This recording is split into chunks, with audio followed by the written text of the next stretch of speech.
Et bienvenue sur Eudian Story. Aujourd'hui, nouveau bilan achat sur la chaîne, le numéro 34, celui de janvier 2026. Au programme du Blu-ray et encore du Blu-ray en petite quantité puisqu'ils sont qu'au nombre de 7. Mais ça ne veut pas dire que ça ne va pas être de qualité. Et d'ailleurs, en parlant de qualité, je vais tout de suite commencer par peut-être le plus grand cinéaste de l'histoire du cinéma après Peter Jackson, bien sûr, Monsieur Steven Spielberg, dont, ça y est, j'ai la full set complète avec le film The Sutherland Express. Alors je les ai pas encore tous vus, je les ai tous, il me manque 2-3 films encore à visionner. Celui-ci, je l'ai regardé justement, un film qui a comme rôle principal Goldie Hawn, qui va être cette mère qui va faire en sorte que sa famille se réunisse à tout prix, qui est tirée d'une histoire vraie. Elle va faire évader son mari, va prendre en otage un policier, et va tout faire pour retrouver leur fils qui est sur le point de se faire adopter. Et donc c'est une histoire qui a touché l'Amérique et notamment le Texas, et il va y avoir une grande course-poursuite entre cette voiture de police où les 3 personnages principaux vont être dans la voiture et tous ces flics qui vont les poursuivre au fur et à mesure du film, mais pas que, aussi la population. Donc on est un petit peu également comme son premier film, parce qu'attention, celui-ci est sa porte d'entrée au cinéma. Et oui, parce que je le rappelle, Steven Spielberg a certes réalisé Duel, mais Duel n'était pas prévu pour le cinéma. Il est d'abord sorti à la télévision, mais suite à son succès, il a eu le droit à une sortie en salle. Et donc son premier film au cinéma, c'est bel et bien The Sutherland Express. Donc qui est une grande fresque à travers le Texas, qui est un grand drame familial, et qui va finir de manière positive ou pas. À vous de le découvrir et de le regarder. C'est pas mon préféré Spielberg, je trouve même Duel supérieur, notamment en termes de poursuite et de tension, mais là c'est bel et bien le drame familial qui va être mis en avant et qui va être le point fort, je dirais, du film, avec ces deux jeunes personnages qui sont naïfs, en fait, tout simplement.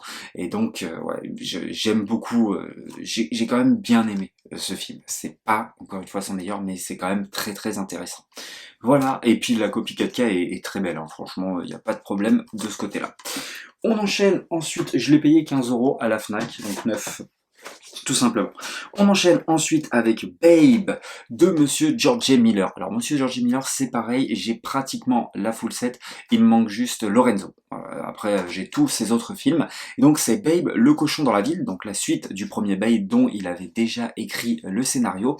Et ce que je trouve fou avec ce film, c'est que alors, ça reste très enfantin par maman, etc.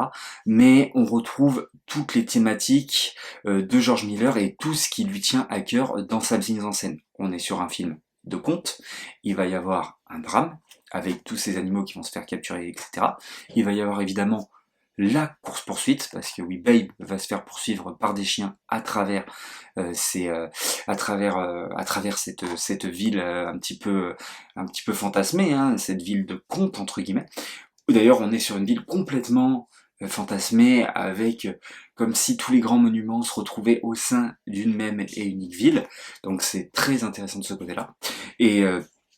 Et ouais, des personnages forts en caractère, et ce qui est fou, c'est qu'il arrive à nous tenir en haleine avec tout simplement un cochon, quoi. Alors j'ai pas vu le premier, moi, enfin, j'ai dû le voir quand j'étais petit, mais j'ai de vagues souvenirs, donc je ne sais pas ce que ça vaut, mais je sais que celui-ci est quand même de très très bonne qualité, et encore une fois, on retrouve toutes les caractéristiques qui fait la mise en scène, et qui est chère au cœur de George Miller, et c'est ça qui est très très fort aussi. Évidemment, quand même, le film garde une part très enfantine, et donc, si on prend pas un petit peu de recul, etc., on peut vite sortir du film et se dire, ouais, bon, c'est un film avec un cochon, c'est complètement con. Mais non, je trouve ça très très efficace. C'est drôle aussi, hein, c'est un petit peu comment ça, un peu de l'humour noir, un petit peu comme les sorcières d'Eastwick d'ailleurs, qui avaient ce côté ouais, humour satirique. Donc voilà, je vous conseille fortement Babe, un cochon dans la ville, lui que j'ai payé au prix fort quand même, parce que j'ai dû le payer 20 balles, il est pas trouvable comme ça de partout. On enchaîne ensuite avec un autre Blu-ray 4K. Bon, j'ai fait les Blu-ray 4K et les Blu-ray dans le désordre. D'ailleurs, j'ai dit qu'il y avait du Blu-ray, mais il y a du Blu-ray 4K aussi également. Donc c'est pas grave. D'ailleurs, la boîte est cassée malheureusement. On a Gran Turismo, et je trouve qu'on parle pas assez de ce film. Donc un film de Nate Blomkamp, après avoir fait un film un film, donc après avoir fait sa trilogie de science-fiction entre guillemets, hein, qui ne sont pas connectés les uns les autres, donc à savoir District 9, Elysium et Chappie, il a fait un film d'horreur à son compte, dont Démoniaque, qui était une catastrophe pour moi, où il essayait une certaine façon de mettre en scène les choses, mais c'était une catastrophe, vraiment, ne regardez pas Démoniaque, vous allez perdre votre temps.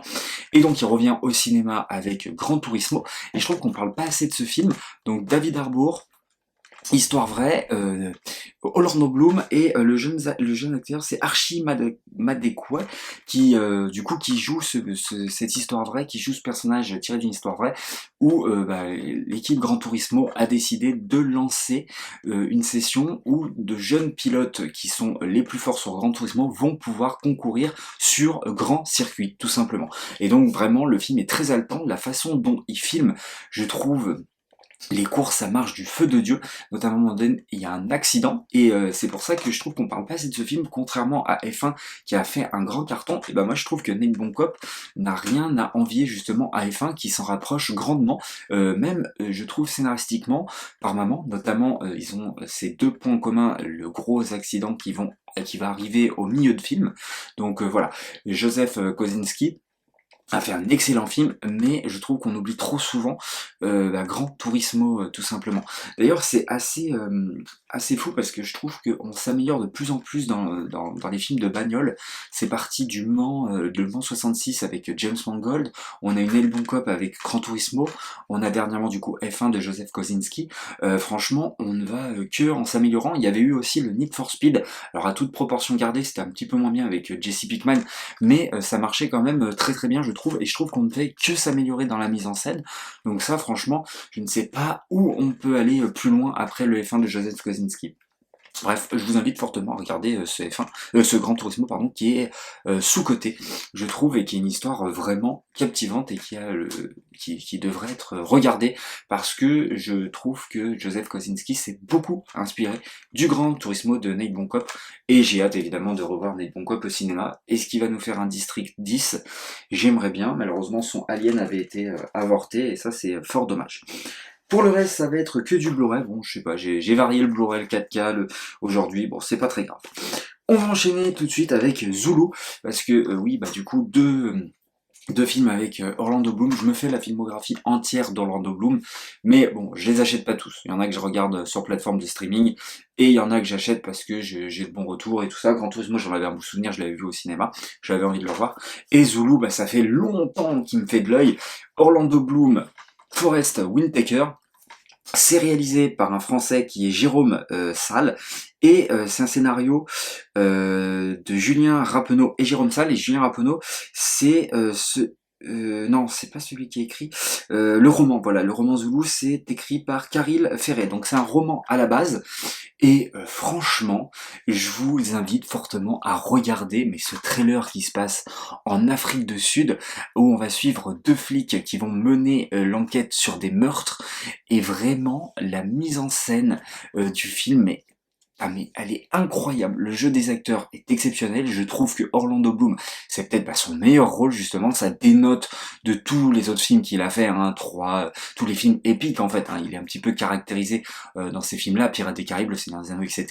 Là ça dénote complètement, Forest Whitaker, fidèle à lui-même, est très très bon dans son rôle d'acteur. Et vraiment, on est sur un trailer vraiment viscéral, qui met en avant l'Afrique du Sud, vraiment, je trouve, de très belle manière, notamment ses plages côtières, etc. Et c'est très sombre et à la fois, enfin, c'est très, comment dire, ouais, c'est très pouilleux et tout ça, mais la photographie n'est pas forcément sombre. On est quand même constamment dans la lumière, etc. Donc ouais, franchement, un film qui est maîtrisé, je trouve, de bout en bout. Et d'ailleurs, ça m'a donné envie de voir les autres films de Jérôme Salle, qui lui avait fait notamment les Largo Winch, et je crois qu'il a fait l'Odyssée, tout ça, un film qui se passe en mer, donc vraiment il va falloir que je m'y attelle, mais c'est l'un des meilleurs trailers que j'ai vu ces dernières années, hein. Franchement c'est un film qu'il faut voir absolument, une fin totalement réussie, et qui va vous décontenancer, donc ouais, je vous invite fortement à voir Zulu, qui arrive à réinventer le genre, et en plus c'est pas mal le fait que le film soit délocalisé dans un pays qu'on n'a pas forcément l'habitude de voir, et qui est d'ailleurs souvent mis en scène par Neil Blomkamp, qui vient de là-bas, hein, le réalisateur de Gran Turismo dont j'ai parlé jusqu'avant, puisque District 9 se passe là-bas, Chappie se passe là-bas également, et je ne sais plus par contre si Elysium est tourné là-bas aussi. Voilà pour celui-ci. On va enchaîner avec un autre trailer, où celui-là, j'ai un petit peu plus de nuances, et d'ailleurs je ne sais pas si je vais le garder dans ma collection par la suite. Comme d'ailleurs son remake Dragon Rouge, entre guillemets, un remake ou suite plutôt du Silence des Agneaux, donc Manhunter, et à ne pas confondre avec le film de John Woo, ou encore Sixième Sens, parce que je crois qu'en français ça s'appelle Sixième Sens, donc à ne pas confondre également avec le Sixième Sens, avec Bruce Willis de Night Shyamalan. C'est un film de monsieur Michael Mann, donc le réalisateur de Hit notamment, ou encore Miami Vice, et au rôle principal il y a William Peterson, et je trouve que déjà le problème c'est que William Peterson a quand même quelques limites en termes d'acting, mais je trouve que là pour le coup ça lui va plutôt bien. Vraiment, je trouve quand même qu'il arrive à, à bien jouer ce gars renfermé sur lui-même, qui en avait fini avec cette histoire de police, etc. Et qui va devoir malgré lui enquêter et retourner sur le terrain. Donc je trouve que ça va, mais par la suite, William Patterson, c'est un petit peu plus compliqué, je trouve. Voilà. On a aussi dans le rôle de, je sais pas s'ils l'ont mis, comment il s'appelle, l'acteur qui joue justement, parce qu'en fait on a déjà avant le silence des agneaux, on a déjà Hannibal qui est mis en scène et qui n'est pas joué évidemment par Anthony Hopkins, mais là qui va être joué par Brian Cox, voilà. Il est joué par Brian Cox, et évidemment on n'a pas les traits de caractéristiques de l'Hannibal du Silence des Agneaux, qui est très prononcé, son masque, etc. Là on est bien à des années-lumière de ça. Vraiment, c'est pratiquement un tueur en série lambda finalement. En plus, on dit pas que c'est un cannibale, tout ça. On dit que c'est quelqu'un qui a violé et tué des femmes, il me semble, hein, dans le film. Il y a une photographie très particulière. Le méchant, donc le Dragon Rouge, est très charismatique aussi. C'est un acteur, alors j'aurais pas son nom là, mais qui est très grand, très imposant, qui fait très peur, et qui a une prestation très différente de celle de Ralph Fiennes dans Dragon Rouge. Voilà. Et bon, le film est plus beau que Dragon Rouge, ne serait-ce que pour la photographie. Vraiment, elle est très très belle. Par contre, la fin m'a vraiment décontenancé. Moi qui adore justement les scènes de gunfight dans Hit, là je trouve qu'elle est vraiment ratée, cutée à mort, et qu'elle dénote complètement avec le reste du film. Donc pourquoi cette scène de gunfight, j'aimerais bien le savoir, franchement c'est un mystère pour moi. Il n'y a pas tout qui est réussi dans ce film.